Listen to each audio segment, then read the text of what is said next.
Bonjour, on va commencer donc cet atelier. Bienvenue dans ce volet 3 des ateliers de la plateforme éthique et biosciences, dont le thème général cette année était numérique en santé, opportunités et risques. Et dans ce volet 3, on va en particulier s'intéresser à la capacité du numérique à nous émanciper ou à nous aliéner. Donc, on va plutôt questionner les rapports que l'on a avec les outils numériques et avec le futur qui nous attend vis-à-vis de ça.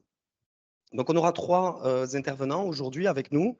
On aura d'abord le plaisir d'écouter Jean-Christophe Pagès, qui est chef du service de biologie cellulaire à l'Institut fédératif de biologie du CHU Purpan à Toulouse et chercheur enseignant. Merci d'être avec nous, Jean-Christophe.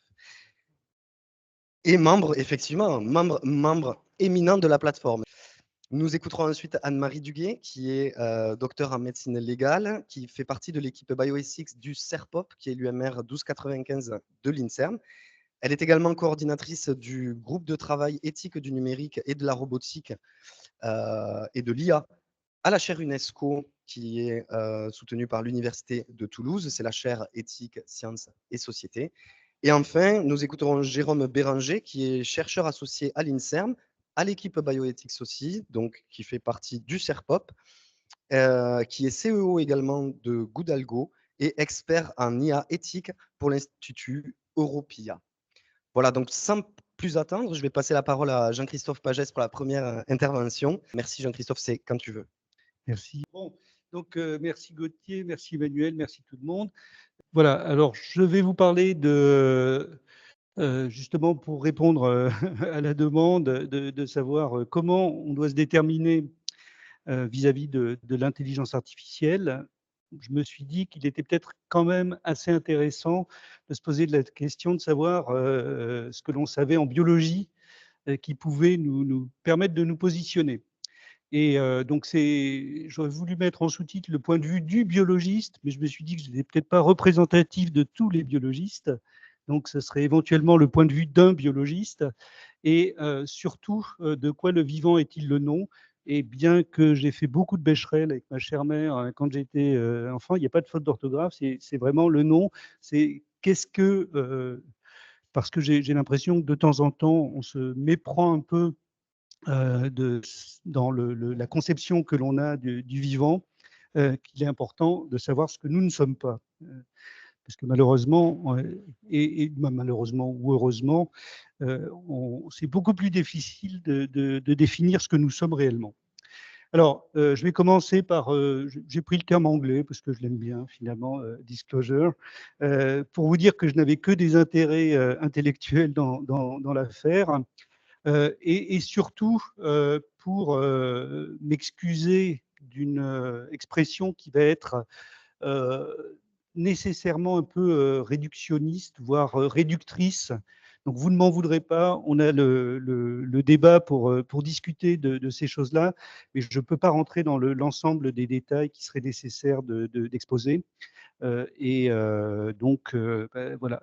Et vous verrez que ça pose des problèmes. Et j'ai une deuxième disclosure qui va arriver un tout petit peu après sur une autre thématique. Donc voilà, le plus important en fait, c'est ça, c'est il faut discuter. Alors, je me suis dit, on va quand même mettre un petit peu de mythologie dans l'affaire. Donc, vous reconnaissez peut-être cette brave dame que vous avez rencontrée, peut-être, non, je pense pas. Donc c'est la boîte de Pandore qui est en train d'être ouverte. Et en fait, la boîte de Pandore n'est pas une boîte normalement, c'est une jarre. Mais enfin, c'est pas très grave. Dans la question, alors je ne vais pas reprendre le mythe de la boîte de Pandore. La question en fait que ça pose, c'est ce qui reste dans la boîte de Pandore. C'est l'espérance ou l'espoir. Et ça pose question parce que théoriquement, dans cette boîte, il n'y avait que des mots. Donc ça veut dire que est-ce que l'espoir et l'espérance, ça faisait partie des mots et que finalement, c'est peut-être pas si mal qu'elles soient restées parce qu'au moins, on a les mots, mais on n'a pas l'espoir de s'en sortir puisqu'ils sont là quand même. Donc voilà.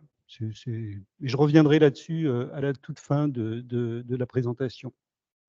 Alors là aussi, je vais passer assez rapidement parce que c'est pas l'objet. Puis il y a d'autres personnes qui en ont déjà parlé et qui vont en reparler, hein.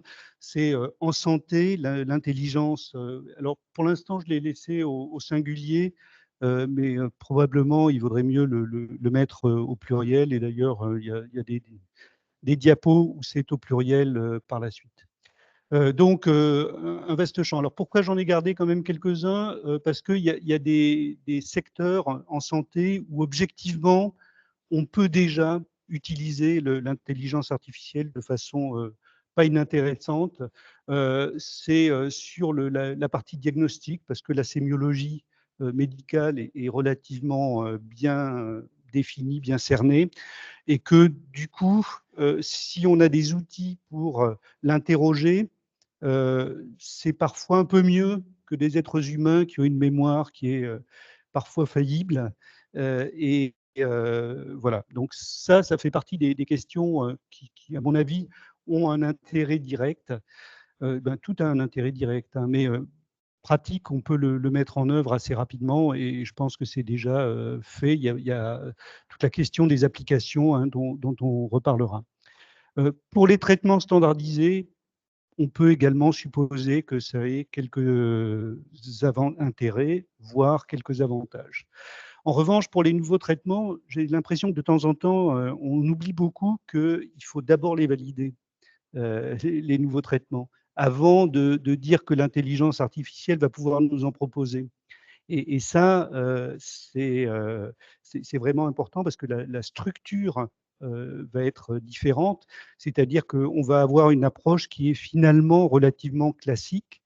On va mettre en place un nouveau traitement et on va essayer de pêcher des paramètres qui permettront d'évaluer l'efficacité de traitements qui seraient dérivés autour de ça. Donc là, on est dans le relativement conventionnel finalement, où l'intelligence artificielle a besoin d'apprendre, comme nous, avant d'être utilisée en tant que telle, en tout cas en pratique courante. Pour ce qui est des marqueurs, c'est la même chose. Alors, les questions qui vont se poser, et c'est en lien direct avec l'objectif de cet atelier, c'est de savoir où se place l'humain et l'humanité dans ce registre. Alors là, j'ai pris un exemple qui est pas tout à fait en rapport avec la santé et qui est encore moins en rapport puisque c'est la question des IA génératives. Et il y avait ce monsieur Kazatsu Greko. Alors c'est un des membres de la famille, je pense, de ces chefs d'orchestre et musiciens, qui était inquiet, voire qui s'offusquait qu'une intelligence artificielle puisse produire de la bonne musique, en gros. Et ils lui ont passé après un extrait de la 10e symphonie de Beethoven, donc qui est forcément créé par intelligence artificielle, puisque Beethoven a oublié, avant de mourir, de l'écrire. Donc, et il a tout de suite trouvé pourquoi elle était mauvaise. Enfin, comme il savait que c'était une 10e symphonie créée par l'intelligence artificielle, c'était plus facile sûrement. Enfin, moi, elle ne m'a pas déplu, ce petit extrait. Donc, finalement, on peut se poser au moins deux questions. Quel est le problème? Est-ce que c'est vraiment embêtant qu'une intelligence artificielle produise de la bonne musique? Quand on écoute la radio, je me dis que de temps en temps, peut-être qu'on aurait avantage à récupérer de l'IA. Et puis, comment différencier? Qu'est-ce qui différenciait une musique créée par une IA d'une musique créée par un être humain pour l'auditeur que nous sommes?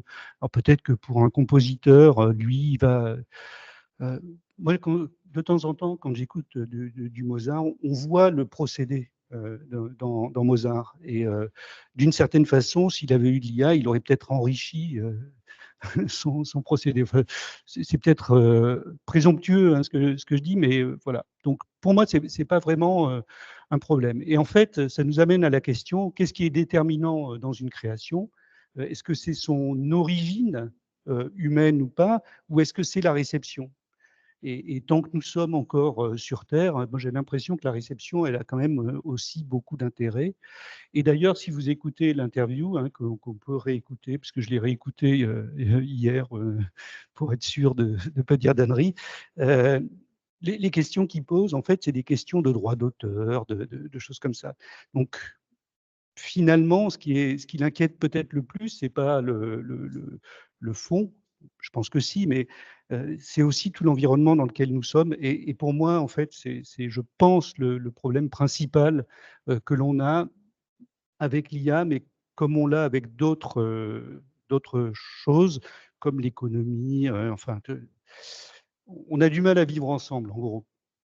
Et donc, les IA génératives me semblent être des constructions comme d'autres. Donc, finalement, ça peut-être ça pose moins de problèmes. Et donc, ça nous amène à cette question-là, qu'est-ce qui fait la spécificité de l'humanité et donc du vivant? Alors, pour pouvoir répondre à ça, je vais vous faire un petit cours de vieux prof de la fac de médecine. Il y a quelques étudiants qui vont retrouver des diapos qu'ils ont déjà vus. Voilà, donc pour la question de la biologie, en fait, en biologie, on a 3 points qui sont interconnectés en définitive, qui sont des points très sensibles et qui posent des problèmes depuis des années et qui ont un écho direct dans l'intelligence artificielle. C'est la question du déterminisme. Qu'est-ce qui fait que les organismes qui sont présents aujourd'hui sont comme ils sont? Est-ce qu'il y a eu une direction qui a été impulsée? Comment ça fonctionne? Qu'est-ce qui fait que nous sommes là? Est-ce qu'il y a un objectif à la présence des êtres vivants, hein? Je prends les êtres vivants dans leur ensemble. Et quelque chose qui vraiment là nous inquiète, nous en tant qu'être moi nous inquiète. En fait, on aimerait, c'est toute l'histoire de la divination, c'est la prédictibilité. On adore les surprises, mais on aimerait bien savoir ce qui va se passer demain. Et en santé, c'est encore plus important parce que on se sent directement concerné. On a envie de savoir quand est-ce qu'on va avoir un infarctus ou quand est-ce qu'on n'en aura jamais, etc. Et les IA, par rapport à ça, elles reprennent ces questions, mais avec une approche qui est totalement différente. Elles sont résolument déterministes. Elles sont conçues pour être totalement déterministes. Elles sont absolument finalistes puisqu'elles visent à répondre à un objectif. Elles sont construites pour ça. Et elles sont certainement, nécessairement réductionnistes puisqu'elles vont prédire quelque chose, des comportements, des événements. Donc, d'un certain point de vue, elles se placent en totale opposition avec toutes les questions que l'on a sur le vivant. Et donc là, j'arrive à ma deuxième disclosure, ce qui est un problème, mais alors vraiment, moi j'arrive pas à trouver de solution à ça. Je pense que malheureusement, c'est beaucoup trop tard, puisque si vous lisez la dernière phrase, c'est ce qu'il aurait fallu faire. On a un problème de vocabulaire. Tous tous les termes que l'on utilise sont finalistes. Ils ont et c'est vraiment un souci. Et pour la question des prédictions, alors j'ai trouvé ça fortuitement en lisant un bouquin qui est assez amusant et intéressant de Pierre Bayard qui s'appelle Oedipe n'est pas coupable. Et si vous avez du temps, vous pouvez lire. Donc, et qui rappelle en fait que les prédictions sont constatives, c'est-à-dire que une prédiction, elle ne dit pas ce qui va advenir, elle dit ce qu'il est possible qu'il advienne. En revanche, les malédictions, elles, sont performatives, donc elles disent ce qui va se passer. Donc, finalement, peut-être qu'on a moins intérêt à s'inquiéter des prédictions, ou alors, en tout cas, il faudrait que les gens qui font des prédictions soient plus modestes, puisqu'ils ne font que proposer quelque chose de possible et ils ne nous disent pas ce qui va devenir, ce qui n'est pas toujours le cas dans les gens qui essaient de vendre de l'IA. Et ça nous amène à donc la question du langage. En fait, et le langage, pour le coup, c'est une création humaine, comme l'écriture. Et cette création, alors on ne sait pas vraiment à partir de quand et comment le langage a évolué. Je ne parle pas des études de linguistique qui aborde avec les structures grammaticales l'histoire des langages, des langues qui sont encore en cours ou pour lesquelles on a des traces. Mais il y a fort à parier que si on prend le parallèle de l'écriture, hein, si on regarde les premières écritures, c'était des écritures purement techniques. C'est combien il y a de kilos de blé, combien il y a de machin et comment on organise les échanges. Donc le langage, il a dû se construire autour des actions que les êtres humains avaient. Et la majorité de nos actions, elles relèvent d'intentions. Je prends mon gourdin, je tape sur la tête du mammouth. Bon, il faut être assez fort et je vais pouvoir manger un bon ragoût dans les quelques jours qui surviennent.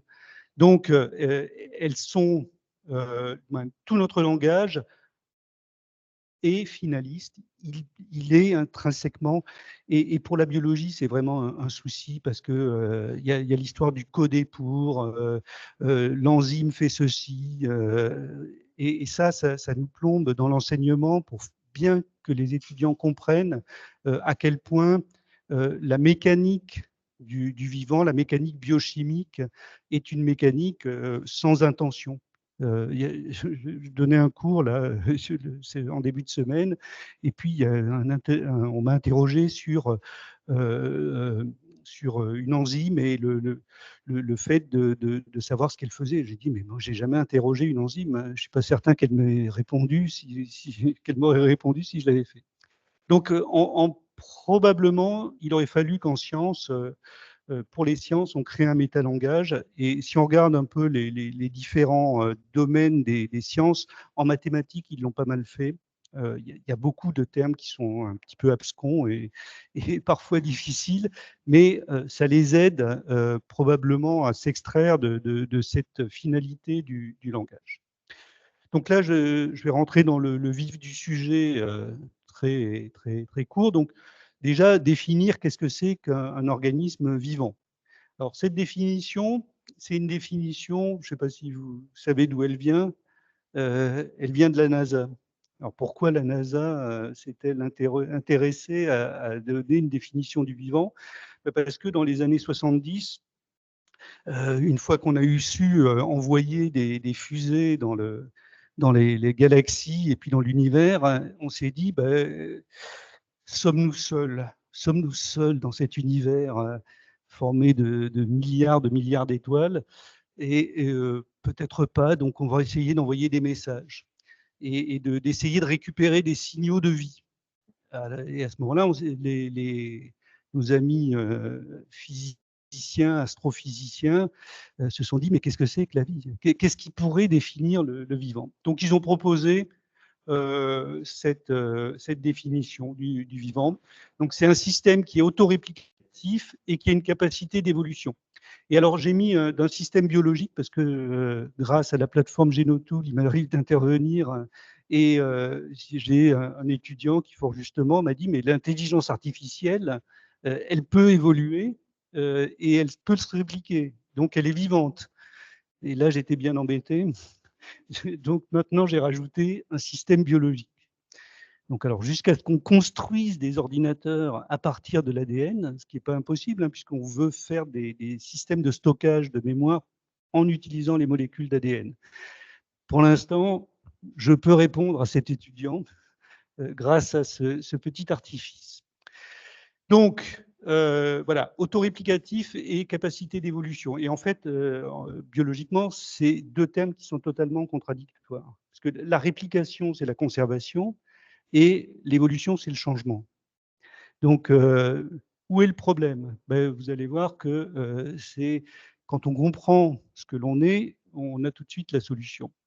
Donc, la mécanique générale du vivant, elle a émergé à partir de systèmes de prébiotiques que je vais vous exposer très, très rapidement, hein, rassurez-vous. Et puis, une fois que cette phase prébiotique a été passée, on est rentré dans des systèmes génétiques. Alors, je sais qu'il y a des gens qui combattent le tout génétique, mais tout n'est pas génétique, mais la génétique est indépassable. Donc, on ne peut pas, dire que par des raisonnements purement thermodynamiques, on va comprendre le vivant et l'évolution. Moi, je ne pense pas que ce soit possible.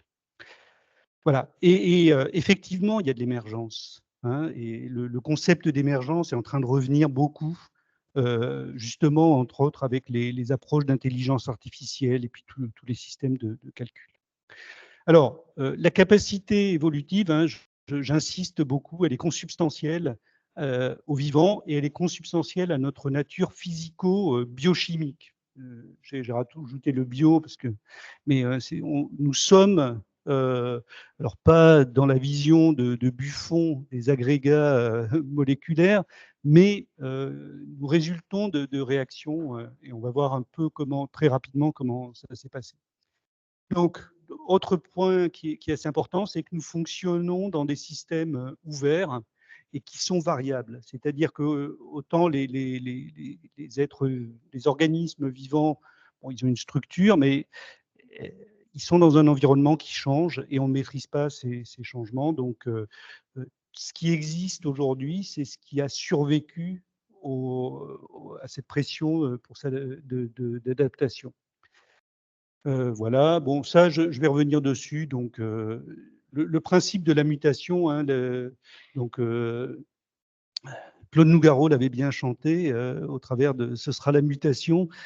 Mais la mutation, c'est la vie, hein. Sans mutation, il y a des êtres entre le prébiotique et le biotique, et puis on n'est pas là pour en parler. Et ces mutations, donc, elles vont toucher les cellules germinales, donc qui vont donner les gamètes, et les cellules somatiques.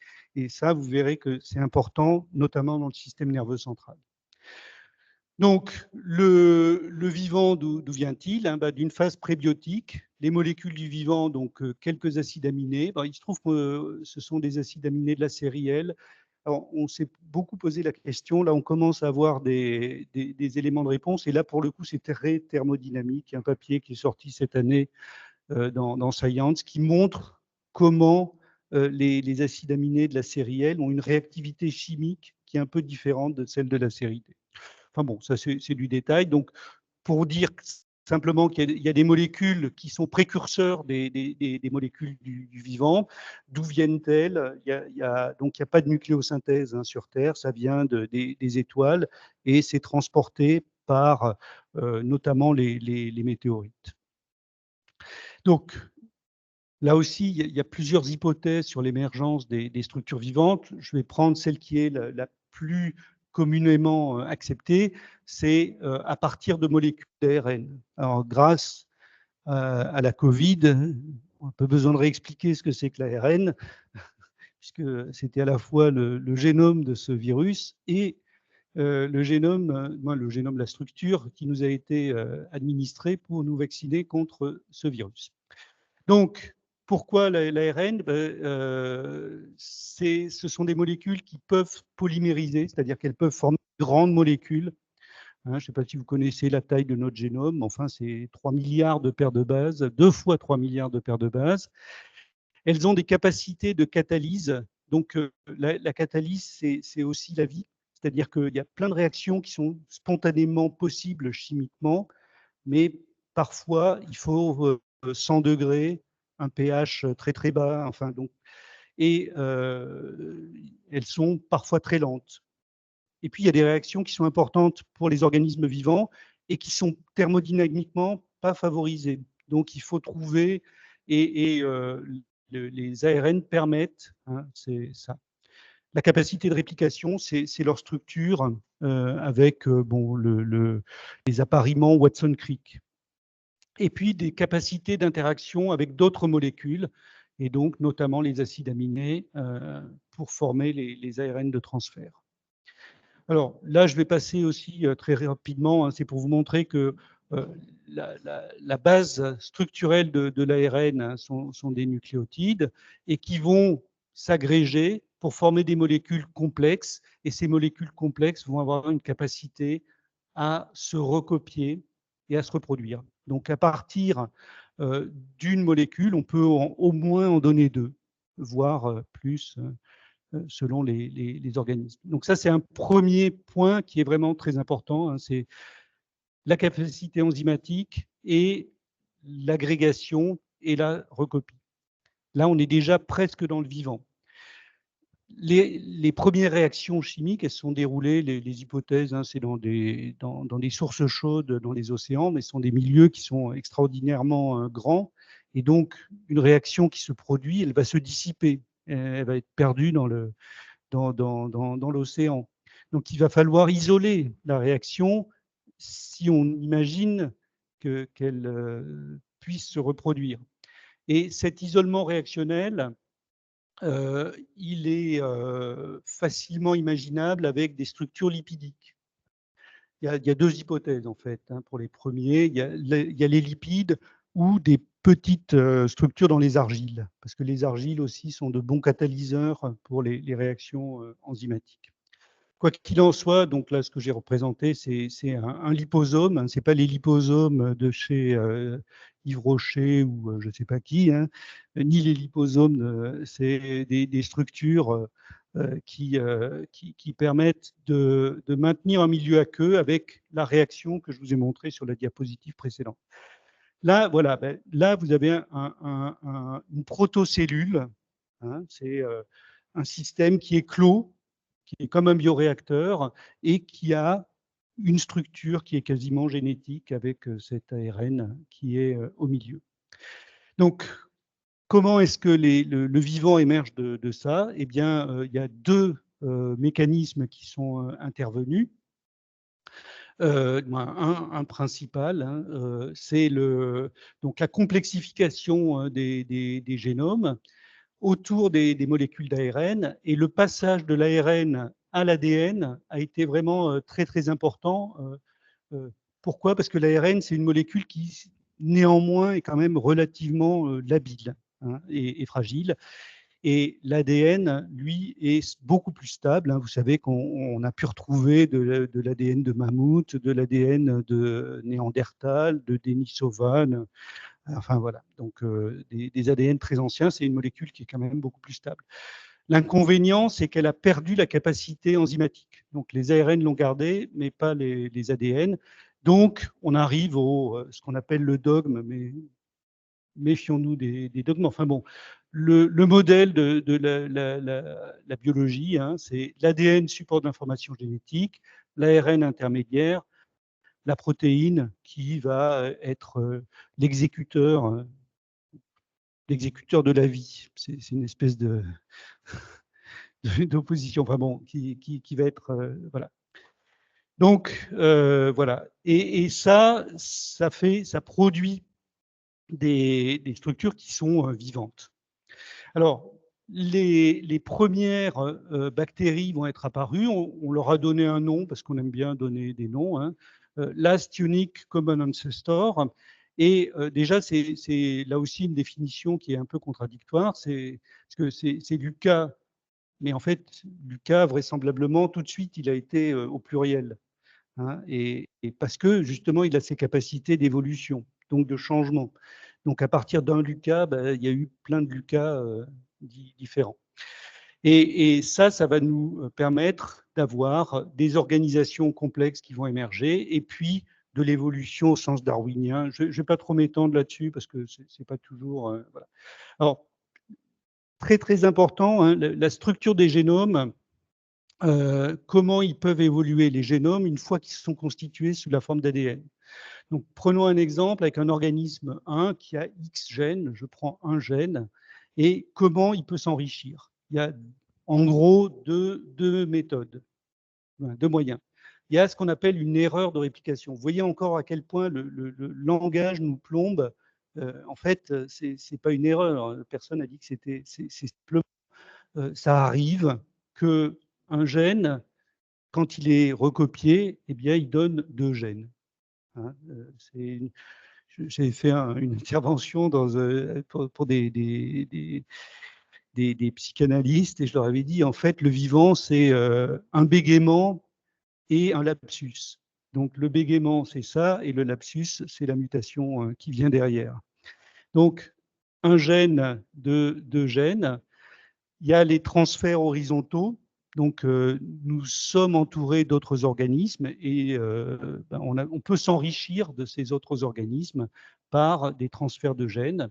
Et donc, vous voyez que votre organisme 1, il a pris un gène ici, il en a dupliqué un. Comme il y a des mutations qui sont possibles, à la fin, vous avez un organisme 3 qui a 3 gènes, le gène parental, un gène qui a évolué depuis le gène parental et puis un gène qui a été acquis. Et donc, vous pouvez avoir des fonctions supplémentaires. Et ces fonctions supplémentaires, eh bien, elles sont soumises à sélection. Donc, qu'est-ce qui va advenir de ces fonctions? Soit ça va être maintenu, soit ça va être perdu. Et le maintien, c'est que ce n'est pas délétère.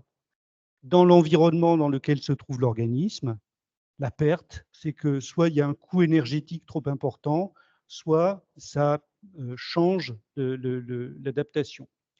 Donc, la sélection, en fait, elle n'a pas une direction particulière. Hein. Personne n'a dit qu'il devait y avoir la duplication de ce gène-là et pas de celui-ci. D'ailleurs, ça peut arriver. Elle ne se dirige pas quelque part, elle se produit, cette diversification, et c'est l'environnement dans lequel les organismes se trouvent qui va produire la sélection. Voilà, donc là, je redis un peu la même chose, pour vous dire aussi que donc nous avons une histoire et que ce qui va poursuivre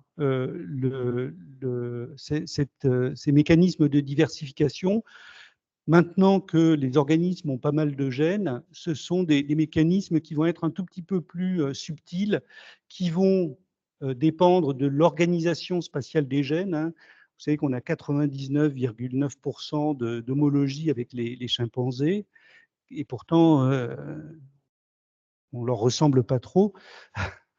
Et ce qui fait la différence, c'est l'organisation sur les chromosomes de ces gènes et la temporalité de la régulation. Et donc tout ça, ça vient de mécanismes en partie épigénétiques et puis d'où sont les gènes sur les chromosomes. Les traces des transferts de gènes, on les a là, hein, des éléments mobiles. 51% de notre patrimoine génétique, ce sont des éléments mobiles. Et chez le maïs, c'est 80%. Chez nous, il bouge peu. Chez le maïs, il bouge. Et c'est super important pour l'adaptation de la plante dans le champ dans lequel elle se trouve. Ce n'est pas des mécanismes évolutifs hein, chez le maïs. C'est l'adaptation en bord de champ. Vous n'avez pas le même gène qui est exprimé qu'au milieu du champ. Parce qu'il fait plus froid, etc. Voilà, donc j'insiste encore, hein, l'évolution, elle se produit sur la base d'un existant. Il y a peu d'inventions, on réutilise ce qui existe et il évolue. Alors là, il est quelle heure 5 minutes. Il me reste 5 minutes, ouh là là là là. Alors, je vais passer très très vite, excusez-moi. Donc, donc là, je vous ai parlé des bactéries. Maintenant, on va parler très rapidement des eucaryotes. Je vais squeezer pas mal de diapos. Ne m'en voulez pas, parce que je voudrais terminer par des choses qui me paraissent assez importantes. Donc, les eucaryotes, hein, donc nos cellules, les bactéries, elles ont une membrane hein, et un génome. C'est pas aussi simple que ça, mais enfin, on peut réduire à ça. Nous, on a en plus un noyau, des mitochondries, des machins. Et ben, ça vient de la fusion du ménage à trois, au moins, de 3 bactéries. Donc, je ne vais pas insister sur les noms, mais on a de bons éléments pour dire d'où ça vient. Alors, comment ça s'est fait? C'est principalement une question d'énergie.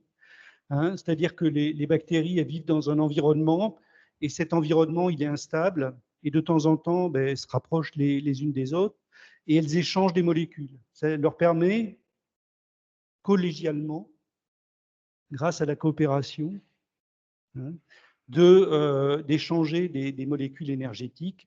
Voilà. Et plus la pression est forte, eh bien, plus elles vont avoir tendance à se rapprocher, à échanger de plus en plus, et finalement à fusionner. Ben, c'est pas tout à fait des fusions, puisqu'il y en a une, ben, il y en a deux qui sont rentrées dans une. Ça a permis de former le noyau avec une, et les mitochondries, qui sont des systèmes respiratoires avec le reste. Et à partir de là, donc, il y a, alors, la temporalité, ça a commencé il y a environ 3 milliards d'années, 3 milliards 500 millions, et il y a 1 milliard 900 millions, 1 milliard 500 millions, les eucaryotes, donc nos cellules, là, sont apparues. Et depuis, c'est 1 milliard 500 millions, ben, on a évolué. On est passé par petit dinosaure, là, et puis nous voilà, là, on est quelque part. Là. Alors, j'ai volontairement pas représenté l'humain, puisque c'est lui qui met le souk hein, dans cet Éden. Voilà, bon, ça, je zappe. Ça aussi. Alors, l'évolution a-t-elle un sens? Bon, je l'ai déjà dit, on va pas. Et je voudrais terminer sur ces aspects-là qui sont assez importants, parce que là aussi, ça a à voir avec l'intelligence artificielle. C'est qu'est-ce que l'on sait de la neurogénèse, donc la formation du système nerveux central, hein, pas la formation d'un neurone, mais parce que paradoxalement, on sait très bien, on sait beaucoup de choses sur un neurone particulier, comment il fonctionne à l'échelon moléculaire. En revanche, notre cerveau, là, c'est beaucoup plus complexe. Alors, par exemple, et c'est amusant qu'il y ait ce reste sur le tableau, hein, donc, dans les primates, donc nous sommes des primates, hein, donc il y a les humains, et puis il y a les primates non humains. On a montré que ce qui faisait la différence dans le volume de notre télencéphale, hein, donc les gros hémisphères, là, c'est pas tellement des gènes nouveaux, c'est le développement biologique du système nerveux central. Donc, c'est simplement le ralentissement du développement du système nerveux central qui lui permet de grossir plus par rapport aux primates. Donc, vous voyez que ça peut être très subtil et pourtant avoir des conséquences assez importantes. Ensuite, il y a la question de qu'est-ce qui est génétique dans notre cerveau. Alors, ben, l'organisation anatomique, elle est purement génétique. On voit, on perçoit avec les yeux, et l'intégration des signaux, c'est dans l'occiput. Donc, tout ça, c'est génétique. En revanche, les connexions entre les neurones dans une zone et entre les zones, alors il y en a une grande partie qui sont génétiques, mais il y en a beaucoup qui sont purement stochastiques. Hein, donc, c'est le hasard. On produit plein de synapses, et puis après, on va sélectionner, et elles vont être éliminées. Et là aussi, il n'y a pas de génétique, il n'y a pas d'indication de quel, pour chaque neurone, du nombre de synapses qu'il doit avoir avec le voisin. Hein. Ça va être sélectionné, tout ça. Et ce que l'on sait aussi de la stabilité de nos génomes dans la neurogénèse, eh bien, c'est qu'il y a des remaniements génétiques. C'est pas comme le système immunitaire, ça n'a pas la même ampleur que le système immunitaire, mais il y a des éléments mobiles qui bougent dans le cerveau et qui bougent de façon non déterministe. C'est-à-dire qu'on n'est pas, ou en tout cas aujourd'hui, on n'a pas la clé de ça, et il y a de la mutagénèse également. Donc aujourd'hui, la part non déterministe, hein, elle est vraiment très importante. Et ce que l'on sait nous laisse à penser que ça va être très compliqué de dire, à partir, si on était capable de faire une photo de toutes les synapses d'un nouveau-né, ce qui va devenir. Et petite parenthèse, à un moment donné, on a parlé du clonage. Si on avait la capacité de récupérer une ou deux cellules d'Einstein, bon. Donc, on pourrait reproduire Einstein, mais on ne reproduirait pas Einstein pour deux raisons. La première, c'est qu'on prendrait une cellule qui n'est plus la cellule de l'ovocyte qui a fusionné avec le gamète, du fait des mutations somatiques. Donc, votre patrimoine génétique, il n'a existé que pendant 24 heures, peut-être un peu moins. À partir de la première division, il y a déjà des différences possibles. Ce n'est pas obligatoire, mais il y a des différences possibles. Donc, votre patrimoine génétique, il existe, mais il est presque virtuel. Donc, Einstein, on n'aurait pas quelles cellules faudrait-il prendre? Ça, c'est la première chose. Et la deuxième, ben, voilà, c'est quand il va se diviser, il va y avoir plein de mutations. Alors, autre point, je termine vraiment la conscience. Et l'IA, là aussi, c'est un sujet très, très complexe. Mais aujourd'hui, on ne sait pas ce que c'est que la conscience. J'ai lu aujourd'hui, je me suis dit, allez, je vais quand même. Donc, j'ai essayé de lire et faire de la synthèse, et puis en fait, tant mieux. Le troisième intervenant nous parlera aussi de ça. Donc, la conscience, on l'a pas. Et les gens qui travaillent sur la conscience, en fait, ils travaillent sur la conscience des perceptions. Quand est-ce qu'on est conscient d'une perception que l'on a? La conscience subjective, il y a un terme, on appelle ça, c'est une espèce de gap. On n'est pas capable de la définir. Donc l'IA, en revanche, elle est efficace puisqu'on l'a créée pour ça. Hein. Ce qu'il ne faut pas, c'est en fait essayer de vouloir la comparer aux êtres vivants. Et ce dont il faut se méfier également, c'est de savoir qu'est-ce que l'IA naturel. Je vous invite à aller sur le site, je vous mettrai le lien précis du Corem. Ils ont travaillé pour la question des OGM, mais sur la question du naturel et la perception que chacun, pour vous, qu'est-ce que c'est que quelque chose de naturel? Et on voit qu'il y a une diversité, c'est inextricable en gros. Voilà. Donc, c'est un peu pas intéressant de se poser la question de savoir si l'IA est naturelle ou pas. À mon avis, elle ne l'est pas. Donc, attends, je voulais voir ce que je voulais dire à la fin. Je suis toujours un peu trop bavard. Donc, oui, donc ça, ça, c'est important. Donc, je reprends les termes. L'IA, donc, il y a peu de déterminisme dans le vivant. Il n'y a pas de finalité. Il y a très peu de prédictibilité. Et donc, l'IA, elle interroge notre sens de l'humanité, nos rapports entre les êtres humains, la question du libre arbitre. Et honnêtement, aujourd'hui, on n'est pas capable de savoir à quel point notre génétique nous contraint ou pas, ou simplement le fait de notre structure, qui n'est pas forcément génétique, mais est-ce qu'on est capable de tout penser? Est-ce que chacun de nous, on aimerait bien, mais c'est absolument pas évident.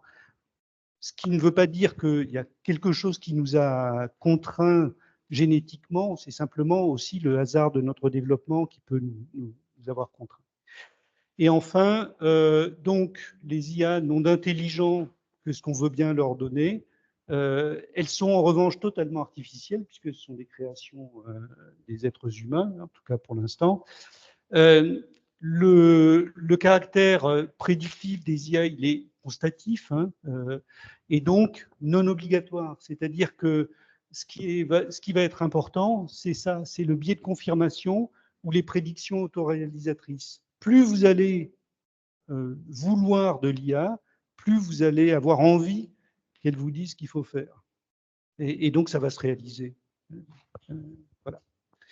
Et donc la question de l'IA, c'est vraiment une question politique, comme beaucoup d'autres questions. C'est savoir comment on va prendre ça en main.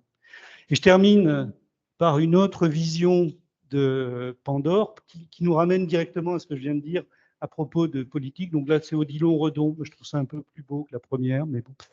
Mais c'est subjectif, totalement subjectif. Et pour dire, et c'est pas une faute de français que je vais faire, hein, c'est la boîte à Pandore. Les Pandores au pluriel, c'est l'État policier. Donc, est-ce que l'IA, c'est la boîte à Pandore, à Pandore et au pluriel? Merci. Merci beaucoup. Merci beaucoup, c'était très intéressant, ce parallèle entre le biologique et l'intelligence artificielle.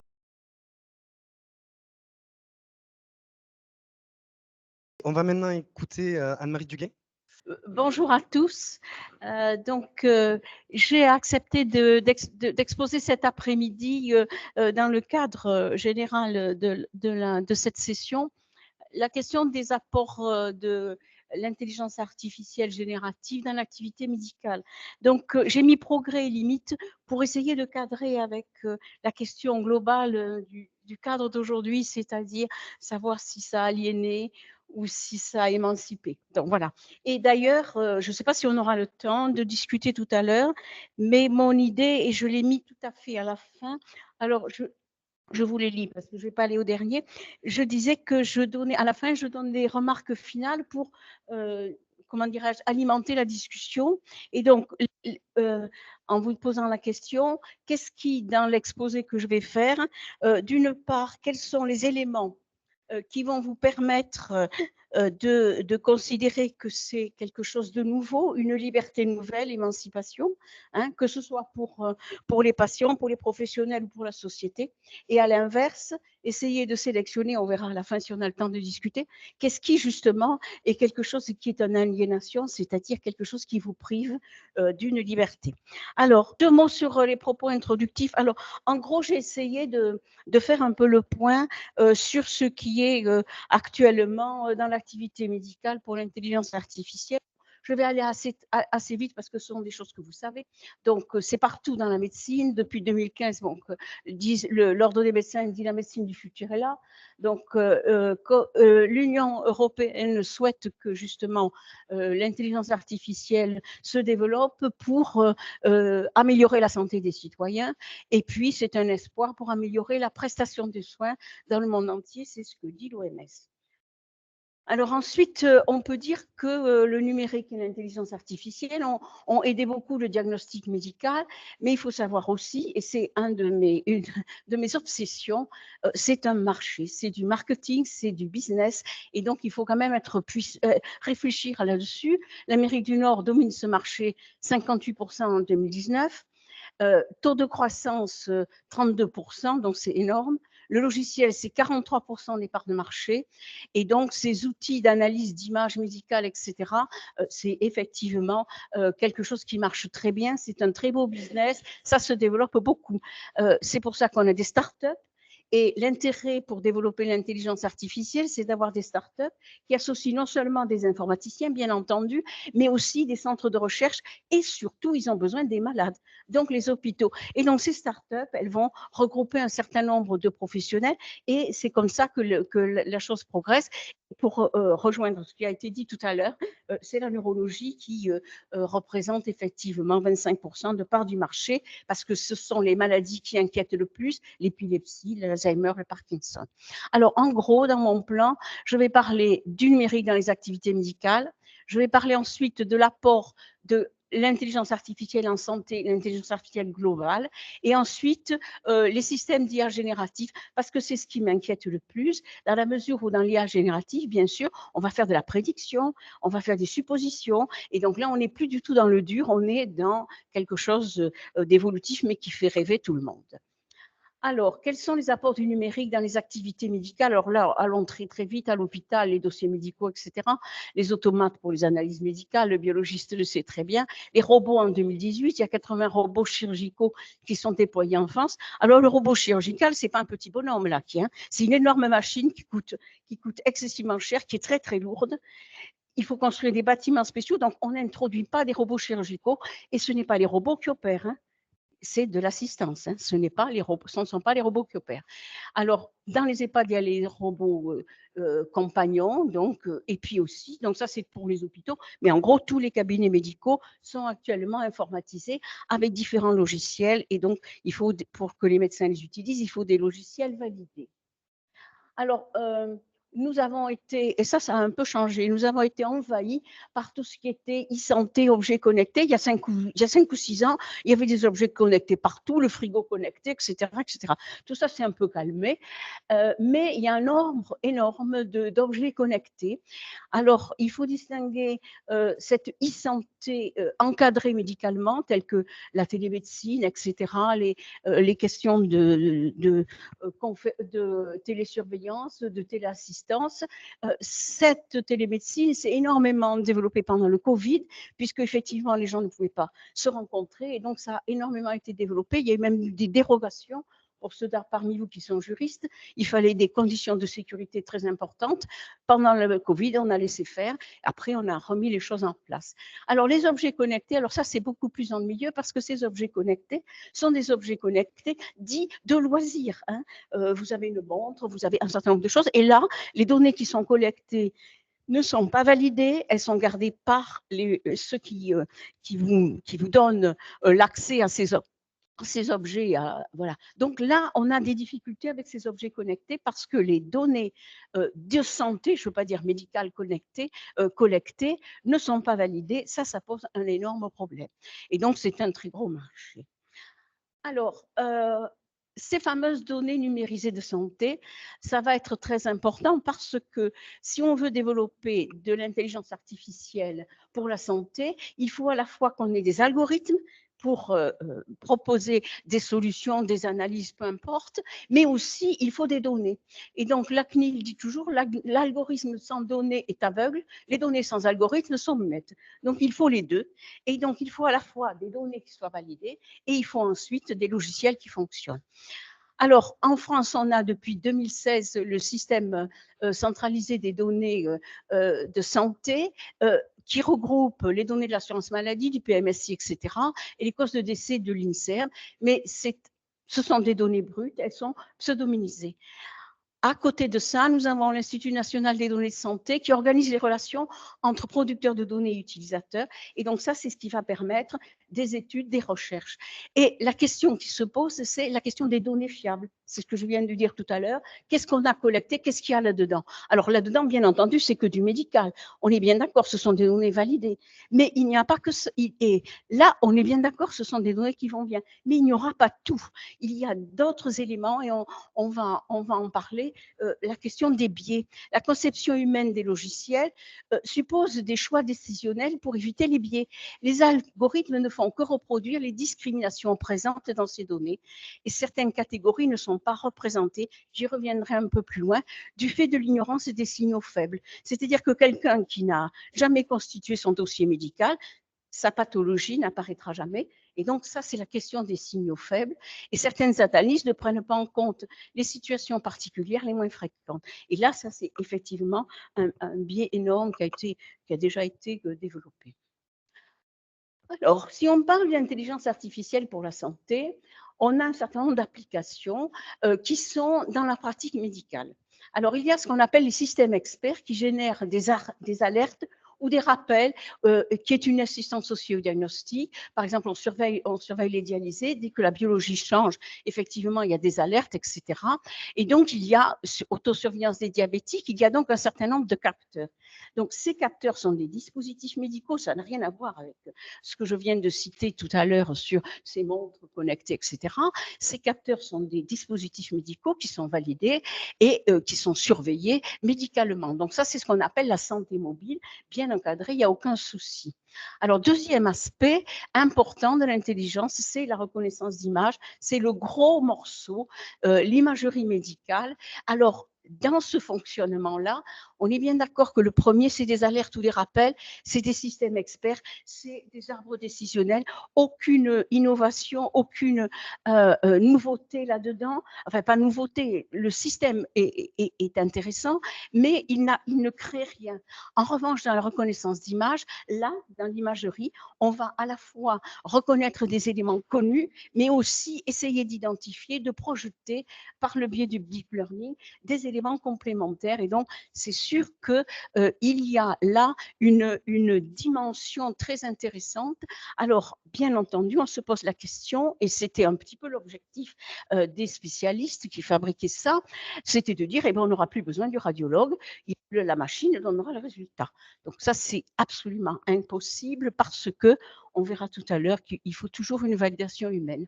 Alors Watson, vous avez entendu parler probablement de Watson, c'était un ordinateur capable de répondre aux questions posées par un humain en langage naturel. C'était bien avant ChatGPT et ça fonctionnait assez bien. En revanche, la question majeure, c'est qu'en fait, il propose des solutions à partir de données effectuées dans un corpus, de données collectées dans un corpus de données. 25% sont structurés et chiffrés, et les autres viennent des publications scientifiques et de ce qu'il y a dans le cloud. Donc, 75% des données sont non validées. Donc, ça pose quand même des questions, et bon, on en revient un peu. Et puis, ça coûte très cher, enfin, Watson. En plus, à un moment, en Finlande, il a été utilisé en Finlande, et toutes les données avaient été captées sur d'autres populations qui ne correspondent pas. Les traits environnementaux, etc., transmis, n'étaient pas du tout compatibles avec l'entraînement du logiciel. Alors, plus intéressant, c'est le numérique et l'intelligence artificielle dans la recherche. Parce que donc, comment on va faire, ou à quel niveau on va analyser les résultats. Alors, il y a les algorithmes pour créer des modèles animaux et pour réduire le nombre d'animaux de laboratoire. Les recherches in silico pour modéliser des phénomènes biologiques, ça c'est quelque chose qui marche bien. Le deep learning utilisé par les chercheurs du MIT sur des bases de données avec des caractéristiques de 2500 médicaments ont permis de découvrir ce qui avait fait beaucoup de bruit, c'était au moins il y a 3 ans, la découverte de la lacine. Plus personne n'en parle. Pourquoi? Ben, c'est tout simple, hein, parce qu'il faut des essais, il faudra des essais cliniques, et on n'en est pas là. Donc je crois aussi qu'il y a une médiatisation. Mais là, je reviens à mon idée de business. Hein, à partir du moment où vous avez des dispositifs qui sont poussés par une industrie, ce qui est normal, je ne critique pas, c'est eux qui font la recherche, c'est eux qui la financent. C'est normal qu'ils aient des objectifs, et qu'ils aient des objectifs industriels ou des objectifs commerciaux. Mais il n'empêche que quand on en parle dans les médias, on a toujours l'impression que ça va être fantastique, alors qu'en réalité, on n'en est pas là. Alors, la simulation numérique des maladies, c'est aussi un petit peu le même problème, c'est-à-dire qu'on a fait différents projets pour simuler les maladies, mais on n'en est quand même pas vraiment. Et en particulier l'histoire du patient virtuel, que chacun pourrait avoir son double numérique, biologique, etc. On en est quand même très loin, même s'il y a des projets européens pour financer ça. Et je pense que c'est intéressant de voir que, du point de vue de la recherche, ces éléments-là sont pris en compte en termes d'initiatives collectives de la société européenne. C'est indispensable qu'on avance dans ce sens-là, ce n'est pas pour autant que ça va marcher. Alors, quelles sont les attentes des patients? Alors, les attentes des patients, qu'est-ce qu'ils veulent, nos patients? Alors, bien sûr, je ne mets pas tous les patients dans le même sac. Hein. Il faut bien comprendre qu'il y a un certain nombre de patients, il y a une fracture numérique en fonction de l'âge, etc. Il y a beaucoup de choses, mais l'âge n'est pas l'essentiel. Je me permets de dire ça parce que j'ai mon âge. Ce n'est pas seulement l'âge qui intervient, c'est le fait que, est-ce que les gens ont eu accès ou pas, le niveau de culture, le niveau d'éducation, etc. Donc, il y a une grosse fracture numérique. Parlons là des gens qui veulent vraiment s'occuper, utiliser le numérique. Donc, ils veulent accéder à la santé par eux-mêmes. Ce sont des patients experts. Ils veulent aller sur Internet et, par exemple, vous voyez, pour les maladies chroniques, ils ont téléchargé une application mobile qui n'est pas spécialement validée, mais ils ont un smartphone, une tablette, etc., des carnets de suivi. Donc, c'est manifestement, ils veulent savoir, ils veulent utiliser le numérique. Il y a des communautés de patients qui font des partages d'informations. Donc, Il y a des services marchands qui leur sont proposés, et il y a aussi la consultation des sites. Et ça, je pense que ça, c'est très important parce que la plupart des gens qui ont une nouvelle pathologie, qui soient ou non, comment dirais-je, qui soient ou non intéressés par Internet ou autre, ils vont chercher sur Internet qu'est-ce que c'est que cette maladie, voilà. Et donc, c'est pas pour autant qu'ils en parlent avec leur médecin traitant, mais c'est quand même un outil et c'est quand même particulièrement important, de mon point de vue, pour une évolution. Les choses vont évoluer. Alors, les demandes des professionnels de santé. Les professionnels de santé souhaitent disposer d'outils numériques. Ils veulent être aidés, ça, il n'y a aucun souci. Mais ils veulent qu'ils soient entraînés avec des données pertinentes dont le fonctionnement est explicable aux patients. Alors là, c'est quelque chose d'assez difficile parce que et il faut qu'ils puissent expliquer en quoi l'utilisation est justifiée pour chaque patient. Alors, ce qui a été prévu par la modification de la loi de bioéthique, c'est d'informer les patients de l'utilisation d'outils algorithmiques et les utilisateurs de ces outils doivent connaître le fonctionnement. C'est ce qu'on appelle l'explicabilité. Alors, ils souhaitent se faire assister les médecins par l'IA pour être plus performants, mais bien sûr, la machine ne peut pas prendre de décision seule. La garantie humaine est nécessaire. Donc là, je fais référence à l'avis 129 du CCNE et de toute façon, on verra tout le long que il faut absolument l'intelligence artificielle, les outils numériques ne restent que des outils. Le professionnel de santé doit améliorer tout ça personnellement. Alors, améliorer tout ça, c'est-à-dire que le professionnel de santé utilise l'outil pour améliorer ses connaissances, sa relation avec les patients, etc. Donc, c'est un médecin qui va il s'appuie sur l'intelligence artificielle. Alors, en ce qui concerne l'innovation, le LEM, c'est le syndicat de l'industrie pharmaceutique qui dit que 30%, 80% des entreprises moyennes et PME et 270 startups sont spécialisées dans l'IA. Ça fait 30% de création supplémentaire par an depuis 2010. Et ce qui est important, ce sont les équipes multidisciplinaires. Et je pense que c'est ça qui est la nouveauté. Je ne sais pas si vous avez vu, mais au début, j'aurais dû peut-être un peu commenter ce que j'avais mis sur ma première diapo. Nous avons dans la chaîne UNESCO coordonnée par Emmanuel, nous avons depuis 6 ans un groupe éthique du numérique, de la robotique et de l'intelligence artificielle. Et dans ce groupe, depuis 6 ans, nous échangeons le côté multidisciplinaire. On a des juristes, on a des spécialistes de bioéthique, on a une informaticienne, etc. Et donc, petit à petit, on a construit un peu notre connaissance. Alors, je ne veux pas dire qu'on est formidable, mais on progresse dans cette réflexion. Alors, la France est un des 4 pays leaders de publication sur l'IA. Après la Chine, et bien entendu, ils sont partout, n'est-ce pas? Les USA et le Royaume-Uni. Alors, une question majeure que j'ai déjà abordée, c'est la médiatisation. Les innovations sont présentées par les médias à grand bruit.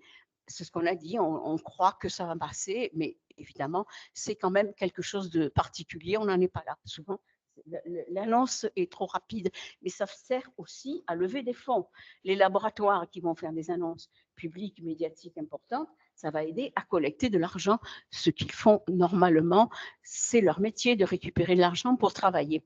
Alors, la médiatisation de la e-santé, c'est le problème du libre choix. Chacun fait ce qu'il veut pour avoir les kilomètres qu'il parcourt, etc. Alors, j'ai récupéré, pour le présenter un peu avec vous aujourd'hui, pour essayer d'en discuter, un rapport de l'Académie de médecine qui date de cette année, de mars 2024, qui explore un peu ces systèmes d'intelligence artificielle générative. Alors, je ne vais pas entrer dans les détails de l'IA générative, mais ce que l'on doit comprendre avec le terme d'IA générative et ce qui doit peut-être nous faire réfléchir, c'est le fait que ces IA génératives vont introduire dans leur fonctionnement un raisonnement probabiliste, qui n'est pas un raisonnement statistique. Ce sont des raisonnements probabilistes. Et deuxièmement, il faut savoir que tout ça, ce sont des mathématiques. Ce sont des maths qui vont permettre de faire fonctionner ce système. Et tout à l'heure, on parlait du langage, vous avez parlé du langage. Je vais y revenir parce que c'est le problème numéro 1 des IA génératives dont tout le monde parle, ChatGPT et les autres. Je vois Gauthier qui rit parce qu'il sait depuis quelques années que ChatGPT, quand on en parle, je vois rouge, mais il faut en parler. Alors, Alors, première chose, ces systèmes d'intelligence artificielle ne sont pas entraînés à rechercher et à dire la vérité. Ça, c'est le problème majeur. Ce n'est pas leur but. Voilà. Donc, du moment que ce n'est pas leur but, ça ne les intéresse pas. Mais le résultat, c'est qu'on ne sait pas si ce qu'ils disent est vrai. Si ce qu'ils disent a du sens. Alors, même si l'association de mots ne signifie pas automatiquement causalité, les résultats impressionnent par la fréquence élevée de réponses positives. Ça, on a tous utilisé et on voit que ça peut marcher. Mais au risque de méconnaître les erreurs, qu'on appelle les hallucinations. Il y a des erreurs, ils font des erreurs monumentales et on ne peut pas savoir si oui ou non c'est une erreur. Alors, le simple bon sens, dans certains cas, va nous permettre de dire c'est pas un chat. C'est sûr que ça, c'est un chien dont on nous montre la photo. En revanche, pour d'autres choses, on ne sait pas.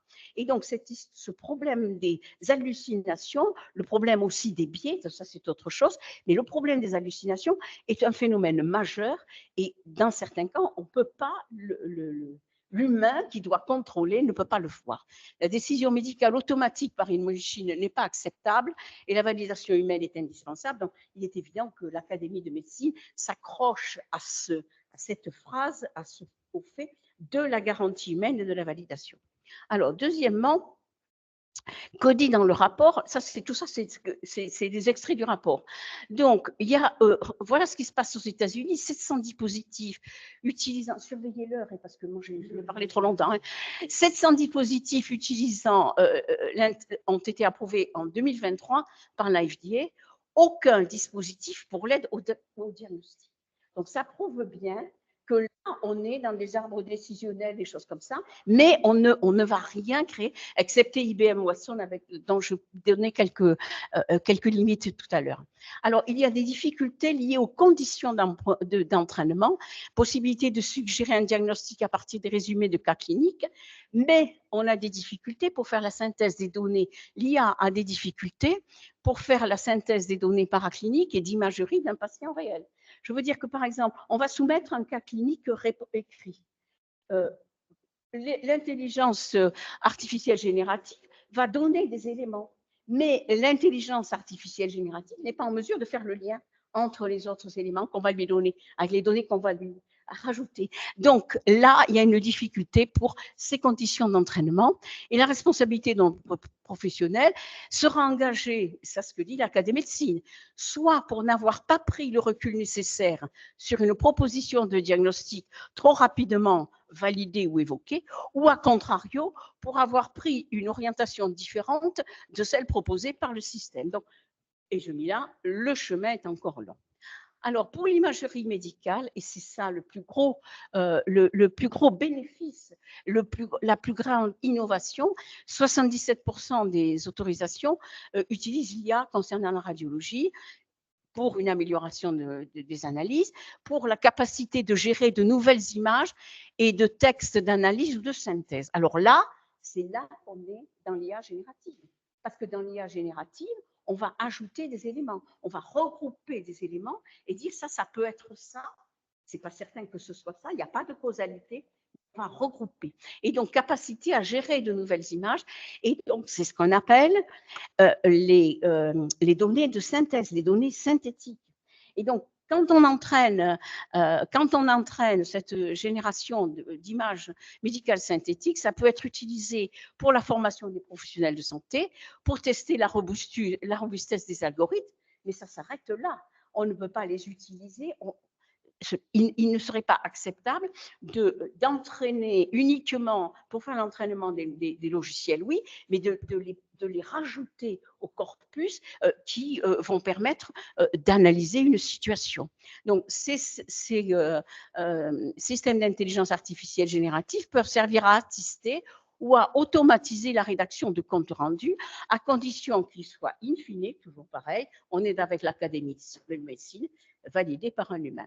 Alors, pour les médicaments, c'est la même chose. Alors, c'est très important parce qu'il y a énormément d'argent qui a été mis en cause. Et donc, on s'est aperçu là, on va générer des nouvelles molécules. Alors là, le biologiste, il est là, on fait de nouvelles molécules, comme ça, à partir des structures, il y a la relation structure-activité, etc. Je ne vais pas entrer dans les détails. Et c'est vrai que là, il y a un certain nombre de molécules qui vont être générées, et là, on va gagner beaucoup de temps. Alors qu'avant, on faisait une nouvelle molécule, on l'a testée, et là, ça prenait du temps. Maintenant, on va avoir un certain nombre, et on va voir celles qui potentiellement ont le plus de solutions. Donc, on va gagner 50% à ce niveau-là, mais on ne va pas gagner sur les essais cliniques. Donc, c'est vrai, ça fait gagner de l'argent, ça fait gagner du temps, ça fait économiser de l'argent. Hein, ça optimise aussi les molécules existantes et aussi prévoir les interactions. Donc, c'est bénéfique. Alors, pour les établissements hospitaliers, depuis très longtemps, ça fonctionne. Depuis très longtemps, on a géré le personnel, on a géré un certain nombre de choses. Alors, à l'hôpital, quand même, on peut générer en temps réel des comptes rendus opératoires, des comptes rendus d'hospitalisation, des lettres de liaison, mais toujours pareil, il faut que ce soit validé à la suite. Il y a une automatisation du suivi des patients, la gestion des rendez-vous. Il y a aussi les commandes matérielles. Donc, on peut imaginer que tout ce qui existe, tout ce qui peut exister dans l'hôpital, qui existe déjà par ailleurs. Alors, et aussi les agents conversationnels pour informer, orienter les patients. Ça existe partout. Je ne sais pas si on en a partout, mais je sais que en Corée, par exemple, où on est accueilli par un petit logiciel, petit robot là qui vous parle et il vous répond que les questions qui ont été programmées pour lui. Il n'a pas si une question complexe, il vous répondra pas, puis il vous dira bonjour, tout va bien. Voilà. Alors recherche en biologie. Alors là j'ai un biologiste devant moi, donc je vais peut-être. C'est l'académie, c'est pas moi qui le dis, c'est l'académie. Donc ces services, ils améliorent dans la recherche les capacités d'extraction et d'analyse des données massives, notamment génomiques. Ils se sont pas mouillés beaucoup. Approche multidisciplinaire spécialisée à des domaines spécifiques qui peuvent prévoir des phénotypes. Alors ça, c'est peut-être intéressant, en intégrant les données génomiques et protéiques aux données phylogéniques environnementales des organismes. Je pense que c'est ça c'est ce que dit l'Académie de médecine. Je vous vois dubitatif, cher ami, mais c'est ce que dit l'Académie de médecine. Non. Comment ? Voilà, il faut attendre que ça arrive. Et donc, effectivement, il faut savoir aussi que pendant le Covid, on a essayé, et ça n'a pas marché. Hein. Donc, pendant le Covid, ils n'ont pas pu reproduire des résultats satisfaisants parce qu'il y avait des biais méthodologiques, comme quoi tout n'est pas prévu ou prévisible. Alors, intelligence artificielle et recherche en santé. Donc, tout niveau de la recherche scientifique, alors ça, au sens général, et c'est là qu'on va réfléchir un peu. Quand on fait une recherche, normalement, on doit faire une revue générale de la littérature. Et donc, la difficulté, si on la fait faire, cette revue de la littérature, par des IA génératives, ils ne vous donneront pas les sources, ils ne vous donnent pas les références biblio. C'est ça la difficulté. Et donc, et d'autre part, aussi, c'est une analyse rétrospective qui ne peut pas générer des hypothèses originales. Donc là aussi, c'est une limite majeure. On ne va pas faire du neuf et de l'innovant avec tout ce qui a été démontré après. Alors, on secoue la tête, je suis d'accord avec vous, je me pose effectivement la question. Je me pose effectivement la question parce que notre expérience a toujours été comme ça. On savait ce qui marchait et on a essayé de voir en tâtonnant qu'est-ce qu'il y avait à côté qui pouvait marcher. Donc, faire du neuf avec du vieux, peut-être. Bon, ils vous disent non, mais je ne serai pas aussi formelle que ça. Et je vois que notre biologiste, là, est un peu dans la même idée. Alors, les choix expérimentaux gagneront à une extraction structurée, mais la limite de non-référencement, c'est quand même un souci. Alors, la deuxième chose, c'est, on l'a dit, les essais cliniques. Donc, pour les essais cliniques, c'est ça, c'est les essais de médicaments, identification de groupes de patients pertinents, gestion des consentements, intégration des données, style de vie, environnement, génomique. C'est vrai que ce sont ces éléments qu'il faut ajoutés qui malheureusement souvent ne sont pas pris en compte, même si depuis longtemps dans les essais cliniques on voit le cadre de vie, on voit le mode de vie. Donc création de groupes de contrôle synthétique, là on est aussi dans la notion de malades, de données synthétiques, donc ça pose des problèmes. Alors bien entendu il y a les risques habituels, atteinte à la vie privée, protection des personnes, Alors, falsification des données. Alors là, ça c'est effectivement quelque chose dont nous nous occupons beaucoup dans l'équipe, qui est un des moyens, effectivement, malheureusement, d'utilisation courante de ces IA génératives et en particulier risque d'atteinte à l'intégrité scientifique dans les rapports scientifiques, les thèses ou les publications. Je pense que là, il y aurait énormément à dire et c'est quand même une préoccupation majeure. Alors, les enjeux d'éthique soulignés par le… Quelle heure il est? Il vous reste 2 minutes. Il me reste 2 minutes. Alors, les enjeux d'éthique, l'Académie donne un certain nombre de points, permettre de détecter les erreurs et les hallucinations, etc. Alors, la question, je souligne ça, c'est la langue d'expression. Quand vous avez parlé des mots tout à l'heure, la langue d'expression pour l'entraînement est très importante. Elle véhicule la culture, la pensée, les pratiques. Le chinois et l'anglais représentent 30% des langues d'enseignement, d'entraînement, alors que le français seulement 13%. Et donc, l'éducation numérique doit être intégrée. Alors, juste un mot sur la vie 7. Alors, il existe un CCNE, que tout le monde connaît. Ils ont créé pendant un certain temps un comité national pilote de l'éthique numérique et maintenant, il a été transformé depuis juin 2023, depuis cette année, il a été transformé en CCNE numérique. Voilà. Donc, mais ce sont les mêmes, un peu arrangés, un peu plus nombreux, etc. Donc, l'objectif, que dit la numéro 7, il insiste sur l'idée que certaines entreprises veulent générer une intelligence artificielle générale comparable ou supérieure à l'intelligence humaine. Donc ça, c'est Elon Musk et certaines personnes. C'est pas tout à fait moi, ni je sais pas pour vous, il faut réfléchir si c'est ça. Compétition et poids des intérêts économiques. Alors, la question du rapport à la vérité, l'absence de sens, parce que je pense que c'est essentiellement ça. Donc, ce sont des représentations numériques. On n'appréhende pas la signification des mots. C'est un petit peu ce que vous avez abordé tout à l'heure.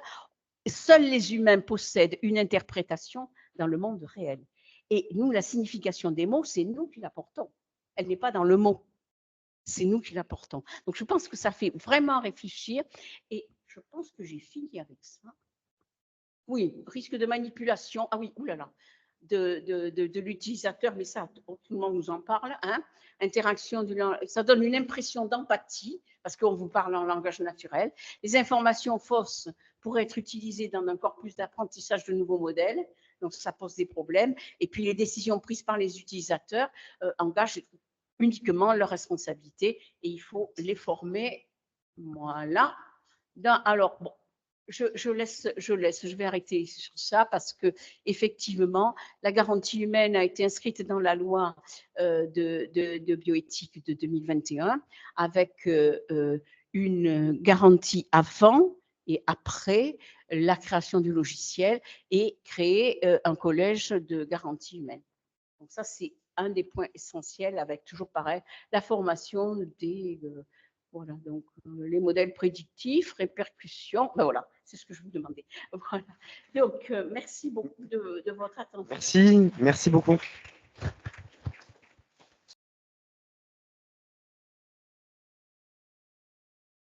Alors, on va maintenant pouvoir écouter Jérôme Béranger qui est avec nous en ligne. Merci Jérôme d'être avec nous.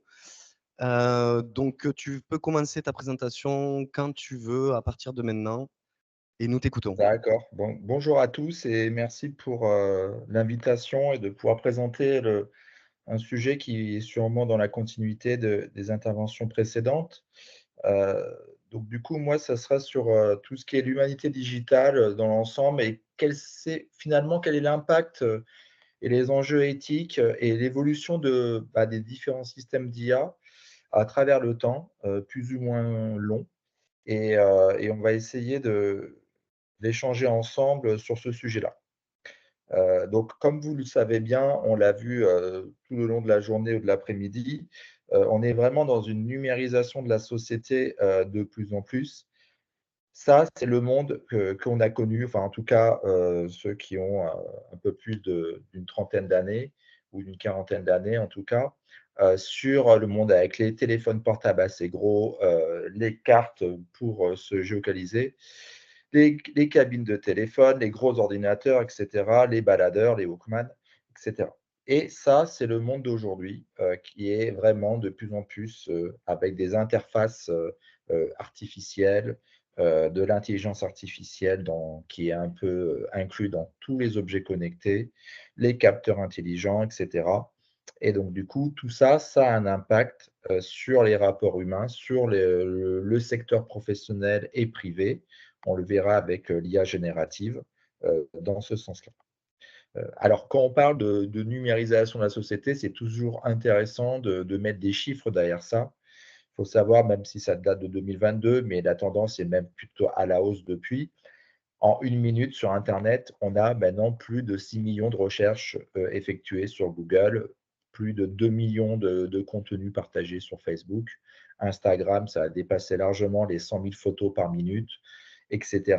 Et on a même 90 millions de dollars qui sont associés. Et de mémoire, j'ai vu un chiffre d'il n'y a pas longtemps, on a dépassé les 100 millions de dollars dépensés en crypto-monnaie par minute. Donc c'est colossal. Derrière, il faut savoir ce que l'humanité a généré en 2000 ans d'existence. La planète actuellement génère autant d'informations et de data que en un jour et demi. Donc c'est colossal. On est vraiment dans un tsunami digital. Il y a plus de 100 milliards d'objets connectés dans le monde. On est à peine 8 milliards ou un peu moins, je ne sais plus, 8 milliards d'êtres humains. Donc le rapport de force est complètement en notre défaveur. Et même si on considère les IA et les systèmes experts comme des aides à la décision ou comme des outils, en soi, l'impact est colossal dans multi-secteurs, notamment dans le domaine de la santé et de la médecine, bien sûr. Alors, quand on parle de cette révolution digitale, on parle vraiment d'un phénomène mondial. Donc là, c'est une image à gauche qu'on peut retrouver sur internet pendant le passage à la nouvelle année, donc c'était cette année. Et ben, on s'aperçoit que sur les Champs-Élysées, et ben, tous les regards humains se sont transformés finalement avec des interfaces de smartphones, de tablettes, etc., pour immortaliser le moment et qui démontre bien que c'est un phénomène qui est loin d'être individuel, mais qui est collectif et qui est intuitif pour tous. Voilà, petite image dessous. À côté, c'est pour vous montrer que finalement, la question qu'on se pose, c'est est-ce qu'il faut avoir peur de cette évolution infrénée de tout ce qui est les nouvelles technologies? Est-ce que c'est finalement ces nouvelles technologies qui apprennent de plus en plus de nous et du monde et finalement qui s'humanisent, entre guillemets, bien sûr, pour se rapprocher de l'humain, en tout cas des facultés humaines? Ou est-ce que finalement c'est aussi l'être humain qui devient dépendant finalement, et on parle de la génération alpha quand pour les personnes qui sont nées avec le numérique et l'IA donc dans les années 2010. Donc on appelle ça la génération alpha. Peut-être que la prochaine génération où il y a encore plus d'IA peut-être forte, je ne sais pas, ce sera la génération bêta. Et comme le nom phonétique le dit, bêta, ça veut dire bête. Et donc, du coup, peut-être qu'on se dit qu'à un moment, on est tellement dépendant de la technologie. Donc, c'est peut-être nous qui se rapprochons aussi de tout ce qui est les machines. Où est la vérité? En tout cas, je pense qu'elle est souvent, comme on dit, au milieu. Et donc, c'est pour ça qu'il faut avoir de la vigilance. Et c'est maintenant, on est au tout début de cette révolution-là. Et c'est ça qui est assez enthousiasmant, je trouve, parce qu'on a encore les moyens de préparer cela, d'encadrer, d'anticiper. Et la vigilance éthique est forcément une régulation avec le juridique, bien sûr, qui est inéluctable, on va dire, et essentielle. Alors, quand on parle, là, vous l'avez vu depuis plus d'un an, depuis avril 2023, il y a l'émergence de ce qu'on appelle les IA génératives, donc les IA qui vont générer du contenu. Euh, Derrière, bon, on parle forcément de ChatGPT entre autres, mais bon, maintenant, il y a des pléthores et des pléthores d'IA génératives multiformes, multi-traitements. Ce qui est intéressant, c'est que moi, je trouve que ce n'est pas une révolution en soi, c'est un alignement de planètes de technologie. Bien sûr, les bases de données sont colossales, c'est ce qui fait la force, plus la techno qui est derrière. Mais finalement, c'est une révolution, je trouve, d'usage technologique. C'est-à-dire qu'on rend accessible pour la première fois de l'IA à des personnes qui ne sont pas forcément élites, qui ne sont pas forcément professionnelles de ce secteur et qui, en 2 clics, finalement, assez d'un point de vue intuitif, même si sans formation, on peut, avoir une expérience avec l'IA, dont les prises de conscience, qui émanent de ça. Alors, ce qui est intéressant dans ce tableau, c'est surtout le diagramme radar, le diagramme en bâton, pardon, à gauche, où en fait, on s'aperçoit que ça soit Airbnb, que ça soit Netflix, qui sont reconnus pour être des entreprises, disruptives, hein, d'il y a quelques années, et ben, on s'aperçoit qu'il aura fallu 2 ans et demi, 3 ans et demi pour atteindre 1 million d'utilisateurs. Or, ChatGPT, il aura fallu 5 jours. C'est là toute la force et la puissance en fait de cette techno qui est, «d'adhésion» entre guillemets et qui elle est facile de manipulation et d'usage. Donc c'est vraiment pour moi une révolution d'usage technologique plus que d'une révolution technologique à part entière. Donc là, c'est exactement le cas que je vous ai pris juste avant. On s'aperçoit quand c'était de la technologie de gauche à droite qui incluait pas forcément de l'IA, qui était plutôt du descriptif, puis on y a inclus de l'IA progressivement et cetera. On allait dans des valeurs disruptives qui montaient et de la complexité d'appropriation à l'utilisateur qui était plus complexe. Et là, vous voyez que la courbe, elle monte toujours, mais elle revient vers l'arrière pour dire que c'est là tout le phénomène de ChatGPT, des IA génératives «jumelles» entre guillemets, c'est que pour la première fois, c'est de plus en plus disruptif et la complexité d'appropriation est est simplifiée finalement. Et c'est là tout le challenge et le côté positif, de cette technologie-là. Positif si c'est bien utilisé bien sûr et si c'est bien encadré. On y reviendra. Alors, je ne vais pas faire un cours d'IA, mais ce qui est important de savoir, c'est se dire, voilà, il y a autant de définitions de l'IA que d'experts, on va dire, sur le sujet. Moi, j'aime bien m'arrêter à une définition plus généraliste en disant, on ne va pas faire des combats de sémantique. Si on regarde d'un point de vue, c'est en 56 à une conférence à Dortmund, où pour la première fois, le mot intelligence artificielle est apparu. Et c'est vrai qu'il y a eu l'ambiguïté dès ce moment-là, parce qu'en anglo-saxon, le mot intelligence, ça veut dire relier l'information. Ça ne veut pas dire l'intelligence comme on peut le percevoir, nous, en France, avec le terme d'intelligence. Et donc là, l'ambiguïté sémantique est déjà arrivée à ce moment-là. Donc je ne vais pas rentrer dans le débat de savoir si l'IA elle est intelligente ou pas, ce n'est pas le débat, mais ce qu'on peut dire, voilà, c'est un programme informatique qui est capable d'imiter voilà, des traces d'intelligence humaine. Il y a différentes dimensions d'intelligence. Il peut y avoir l'intelligence logistique, il peut y avoir de l'intelligence spatiale, intrapersonnelle, interpersonnelle, émotionnelle, etc. Donc, il y a à peu près 7-8 niveaux d'intelligence, dimensions qui sont reconnues au niveau de la cognition. Et voilà. Et ce qu'il faut savoir, c'est que pour moi, l'IA, c'est un peu comme un grand autiste qui est Asperger ou pas, qui finalement est très très fort dans un niveau d'intelligence spécifique, que ce soit les mathématiques, etc. Mais dans tout ce qui est le social, dans tout ce qui est d'autres, même l'émotionnel, le spatial, le contact et tout ça, eh ben, il est à un niveau quasiment nul ou zéro.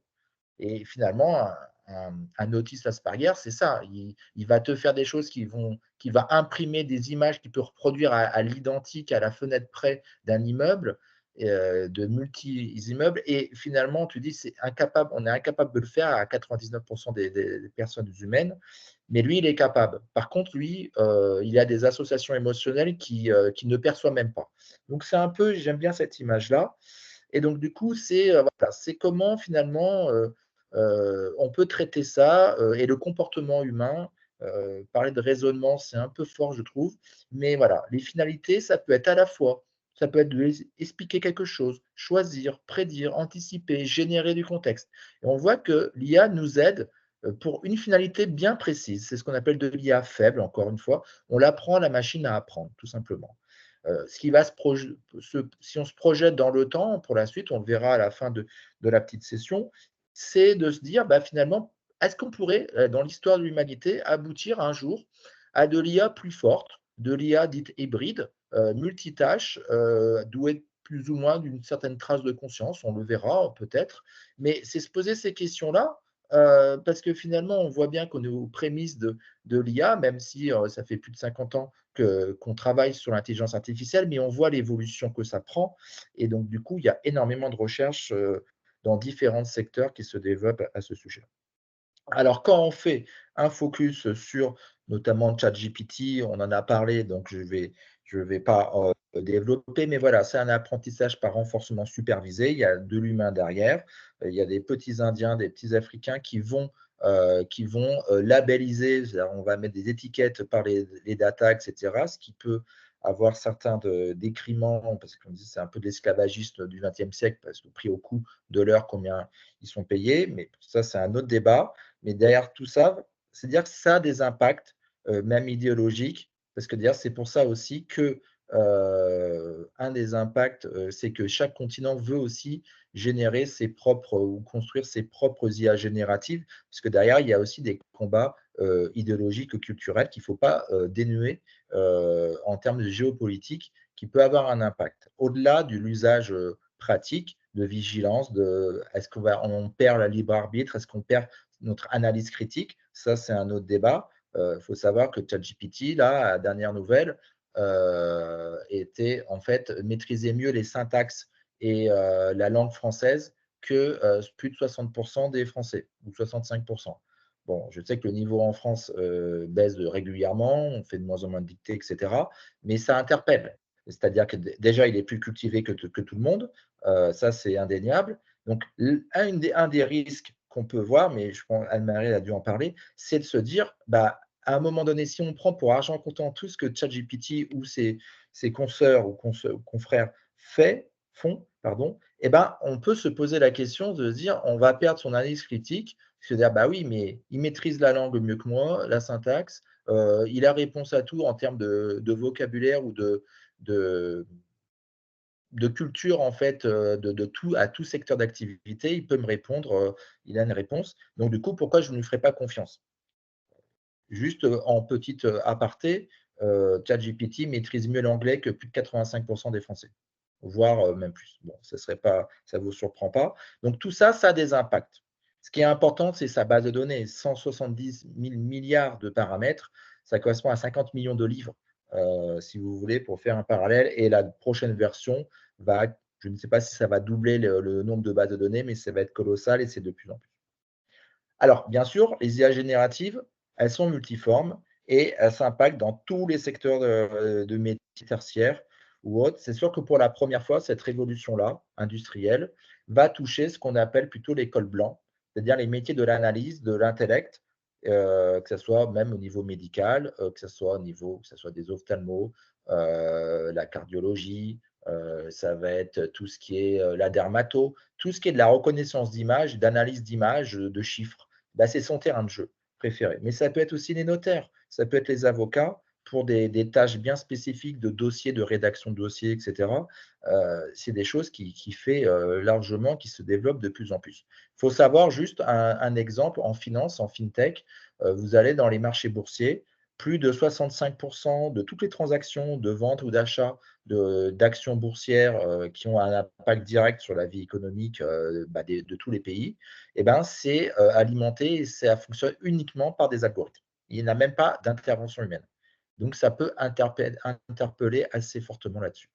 Je ne vais pas tout décrire, mais voilà, tous les secteurs d'activité sont maintenant impactés. Que ce soit le marketing média pour améliorer le brainstorming, pour générer la description de produits en e-commerce. Ça peut être la communication.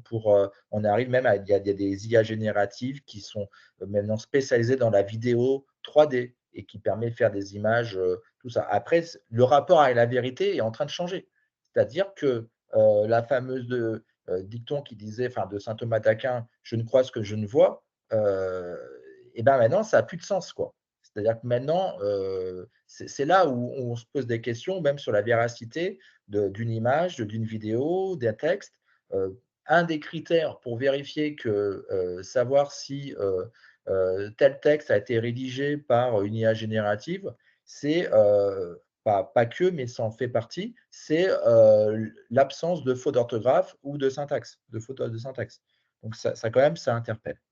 que ce soit aussi dans tout ce qui est la vente des CRM, tout ce qui est le juridique, pour résumer, pour faire des recherches de jurisprudence, déploiement de chatbots conversationnels, de synthèse de jurisprudence, ils sont bien spécifiques. Tant qu'il a la base de données, lui, il te trouve tout ce que tu veux assez rapidement. C'est ça qui est assez déroutant ou bluffant, je ne sais pas. Dans les RH, forcément, dans les recrutements, il y a de plus en plus, moi j'ai une boîte à côté qui analyse la non-discrimination des systèmes experts d'IA, notamment pour le tri des CV des entreprises. Il faut savoir qu'un grand groupe comme, je sais pas, un grand groupe du CAC 40, sans citer de nom, reçoit généralement entre 500 et 1000 CV par jour.